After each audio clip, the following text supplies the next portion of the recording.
Hi, hello everyone. Welcome back to my channel. Today let's discuss Christopher Marlowe's play Edward II.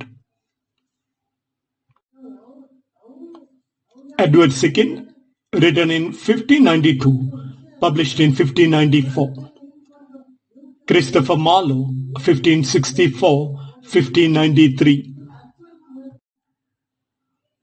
The full title of the play, Edward II, or the troublesome reign and lamentable death of Edward II, King of England, with the tragical fall of proud Mortimer.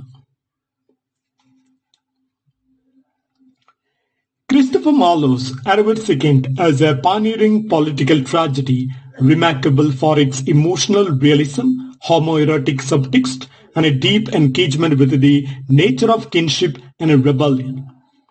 Unlike Shakespeare's history plays, which idealize monarchy, Marlowe's vision is tragic and psychologically intense. Marlowe's play questions the limits of authority, highlights the danger of neglecting statecraft for personal desire, ultimately restores justice through the next generation. The genre, history or tragedy.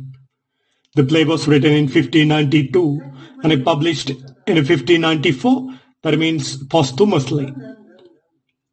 The source of the play, primarily Holinshed's chronicles and other historical sources. This is one of the earliest English history plays to center not on war or kinship as glory, but on personal, political, and emotional turmoil, especially homoerotic love, political betrayal, and the dangers of favoritism and a weak kingship. Now let's be familiar with the main characters. First, we have the hero, King Edward II, King of England, emotionally dependent on his male favorite, Gaveston. He neglects his state affairs for personal indulgence, a weak ruler but emotionally complex and tragic. His downfall stems from political mismanagement and misplaced loyalties. The next character is Piers Gaveston. He is Edward's favorite and lover, arrogant, proud, and politically tone deaf. He alienates the nobles through excess and a perceived manipulation. His return from exile catalyzes the rebellion. The next character is Queen Isabella, Edward's French wife, initially loyal but feels rejected by Edward's obsession with a Gaveston, then evolves from neglected queen to ambitious conspirator, enters into a relationship with a Mortimer. The next character is Roger Mortimer. Roger Mortimer is a powerful noble and enemy of Gaveston. He organizes rebellion against Edward. He becomes Queen Isabella's lover and later rules as a virtual king. Eventually overreaches his power and is executed.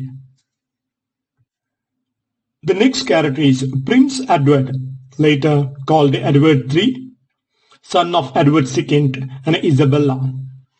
He learns from his father's tragic downfall, represents hope for strong, just rule. He turns against Mortimer in the end.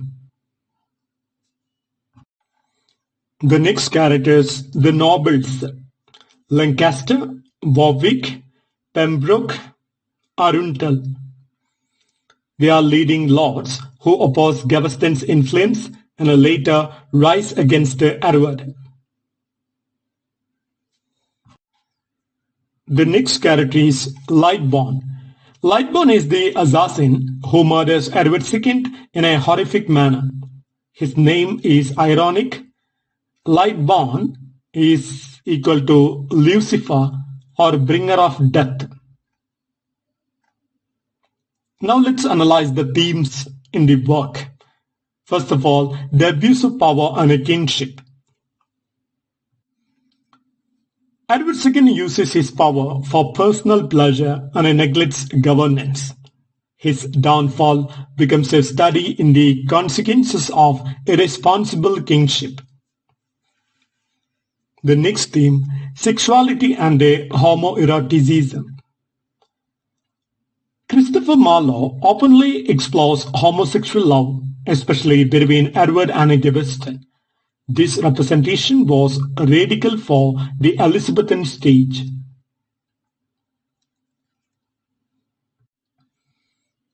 The next theme, political betrayal and intrigue. The nobles betray Edward. Isabella betrays both Edward and her son. Mortimer's betrayal leads to his own demise. The next theme, love versus duty. Edward prioritizes emotional ties over state responsibilities. Isabella and Mortimer pursue political power under the guise of justice. Public versus private identity. The tension between Edward's public responsibilities and his private desires leads to his ruin. Revenge and justice. The play questions whether rebellion against tyranny is justified. Mortimer and Isabella face justice at the hands of the new king. Now let's understand the inspiration behind the play. Marlowe was influenced by Holinshed's Chronicles and Stow's Annals, both of which offers a dramatic history of Edward II's reign. The next inspiration is the real story of Edward II's favoritism, his controversial personal life, and his eventual deposition and murder.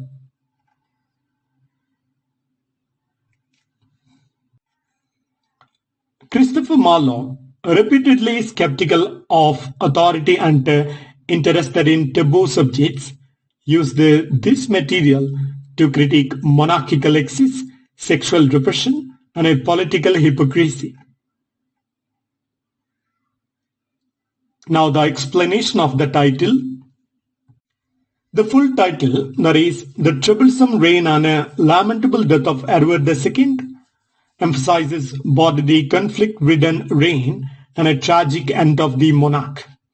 The word lamentable highlights pity and pathos, key to the play's tragic tone. Now the structure or divisions. The play is divided into 5 acts, each containing multiple scenes following the classical tragic arc: rise, conflict, climax, fall, resolution. Now the detailed act-wise summary. Act first, exile and return of Gaveston. Gaveston, recently exiled, rejoices at Edward's ascension. Edward II recalls Gaveston to court, ignoring the nobles' warnings. The nobles, including Mortimer and Warwick, resent Gaveston's influence. Tensions flare as Gaveston is granted titles and honors. Isabella feels humiliated. The nobles plot to check the king's power. So the key event in the first act is Gaveston's return, marking the beginning of national discontent. Now act second, Gaveston's ascendancy and the nobles' revolt. Gaveston mocks the nobility, worsening tensions. The nobles unite and demand Gaveston's expulsion. Edward is forced to exile Gaveston again, but he secretly brings him back. Isabella tries to mediate, but is mistrusted. Civil war seems inevitable. The key event in the second act is the nobles begin to consider rebellion. Now the third act, Gaveston's death. Gaveston is captured by the nobles during a failed attempt to escape. Warwick executes Gaveston despite Pembroke's objections. Edward is devastated by Gaveston's death. The king's grief turns into vengeance. The nobles regret how events spiral out of control. The key event in Act 3 is Gaveston is murdered, turning point of the play. Now Act 4, Isabella and Mortimer's Cope. Edward takes new favourites, the Spencers, which further inflames the nobles. Isabella allies with Mortimer and they flee to France. They gather an army and invade England. Edward is defeated, captured and deposed. Prince Edward is crowned Edward III. Edward II is imprisoned under Mortimer's orders. The key event in Act 4 is Edward II is forced to abdicate, climax of his downfall. Now Act 5, Murder and Revenge. Edward II is imprisoned in degrading conditions. Mortimer sends Lightborn to assassinate him in secret. Edward is murdered in a gruesome and symbolic way. That is, a red-hot poker is pulled inside his anus. Mortimer and Isabella rule in the young king's name. Edward III, now of age, learns of his father's murder. He arrests Mortimer and sends his mother to the Tower. Mortimer is executed. Edward III was to rule justly. The key event in Act 5 is the new king reclaims justice and restores moral order. Now let's analyze the symbols and motifs. First of all, light and darkness. Darkness here symbolizes secrecy, sin and downfall, especially Edward's murder. Light, especially as in the name Lightborn, becomes ironic, who is a bringer of death. The next symbol is the crown. The crown is a symbol of power, but also burden. Its transfer, that is from Edward II to Edward III, signifies a tragic shift. Symbol is the red-hot poker. It's a brutal symbol of perverse punishment, that is sexualized violence, and an ultimate humiliation. This red-hot poker shows anal sex. Now let's analyze the important quotes from the play. First of all, base fortune, now I see that in thy wheel there is a point to which when men aspire, they tumble headlong down. It is spoken by Edward II.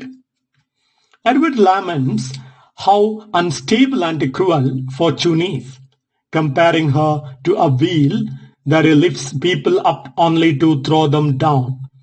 This metaphor reflects the medieval belief in a wheel of fortune, a force beyond human control. Edward's rise to kingship and a subsequent fall mirror this cycle. It sets the tone for the tragic reversal of his fate. Now the next quote, all live to die and rise to fall. It is spoken by Edward II. This quote captures the cyclical nature of human existence, marked by inevitable decline. Edward recognizes the futility of earthly power and ambition. His realization comes too late, as he is already ensnared in his downfall. There is a stoic reflection on mortality and political instability. Now the next quote. My lord, I see your love to Gaveston will be the ruin of the realm and you. Spoken by Queen Isabella. Isabella warns Edward that his obsession with Gaveston is not just politically dangerous, but personally destructive. Her words foreshadow the chaos and a betrayal that will unfold. This court highlights one of the play's main themes, that is, the conflict between personal desire and a royal duty. Isabella's insight also marks the beginning of her transformation from passive wife to political player.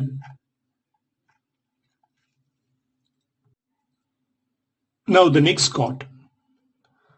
Why should you love him whom the whole world hates so? Spoken by Lancaster. Lancaster challenges Edward's devotion to Gaveston, voicing the noble opposition to the favoritism shown at court. The quote illustrates the political resentment and a factionalism that would drive the action of the play. It shows how personal relationships in leadership roles can cause national unrest. The nobles see Gaveston as an interloper who corrupts the king. Now the next quote. Mortimer, the gentle queen, whom I do love and honor as my life. Spoken by Mortimer Jr. Here, Mortimer confesses his emotional and perhaps romantic attachment to Queen Isabella. His affection blurs the lines between loyalty, ambition, and desire. This complicates his motives as he plots against Edward. The court adds a layer of psychological depth to Mortimer's character. The next quote. Weep not, sweet Gaveston, for thou shalt ascend the throne of honour yet. Spoken by Edward II. Edward consoles Gaveston, promising him elevation and security despite his banishment. This line reflects Edward's blind devotion to Gaveston and his defiance of the barons. It symbolizes the king's misplaced priorities, where personal affection overrides political prudence. The quote intensifies the tragic irony as Gaveston's fate is sealed. Now the next quote. The realm is discontented, and the church complains. Spoken by Bishop of Coventry. This quote encapsulates the broad dissatisfaction of both secular and ecclesiastical powers with Edward's rule. It emphasizes that Edward's actions are not only unpopular but also sacrilegious in the eyes of the church. The line points to the king's isolation and a growing unpopularity. It underscores the multi-front crisis of his reign. Now the next quote. What? Are you moved that Gaveston is thus? Nay, stay and see the traitor's head. Spoken by Warwick. Spoken as Gaveston is captured and executed, this line reflects cruel triumph and a political vengeance. It exposes the ruthless side of the barons who see his death as justice rather than murder. The quote demonstrates how personal animosities have overtaken lawful process. It marks a turning point in the play's tragic downward spiral. The next quote.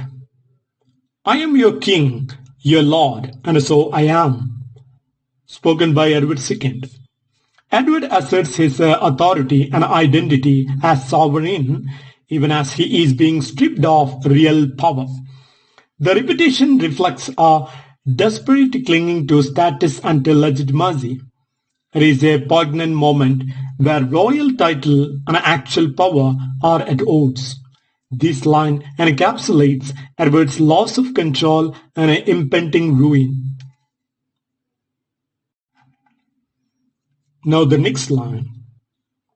Let me but see him, and I will pound my life for his. It is spoken by Isabella. Isabella begs for one final meeting with Edward, showing her enduring connection to him despite her betrayal. This moment reveals the complexity of her emotions, that is, a mix of guilt, love, and regret. Her words contrast with her earlier political resolve. It humanizes her character in the midst of her moral ambiguity. Now the next quote. O Gavastan, it is for thee that I am wronged. Spoken by Edward II. Edward blames his suffering on his attachment to Gavastan, casting the relationship as the source of his political downfall. The line reveals both a devotion and a delusion. Edward refuses to take responsibility. It emphasizes the tragic cost of emotional dependency. This quote is a key moment in understanding Edward's inner turmoil. Now the next line. The king shall lose his crown. Mortimer Jr. speaks. Mortimer's declaration is prophetic and cold, signaling the end of Edward's reign. It marks a shift in power and illustrates the ruthlessness of political ambition. The brevity of the statement underscores its chilling finality. This quote is a turning point announcing Edward's inevitable deposition. Now the next line. Base fortune, now I see that in thy will there is a point to which when men aspire, they trample headlong down. Edward II, repeated for significance. The repetition of this quote in different scenes highlights Edward's increasing awareness of fate and a downfall. It becomes a chronic reflection, reinforcing the play's meditation on power, hubris, and suffering. Edward becomes more reflective. He steps into the role of a tragic hero. The quote serves as the play's philosophical center. Now the next quote.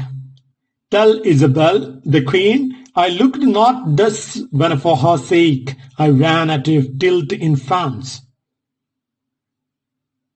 This is spoken by Edward II. This is a nostalgic cry from Edward as he reflects on lost love and a former glory. It contrasts the romance of chivalry with the humiliation of captivity. Edward's appeal to Isabella suggests a yearning for forgiveness or connection. The line is emotionally rich, highlighting the theme of betrayal and a remembrance. Now the next quote.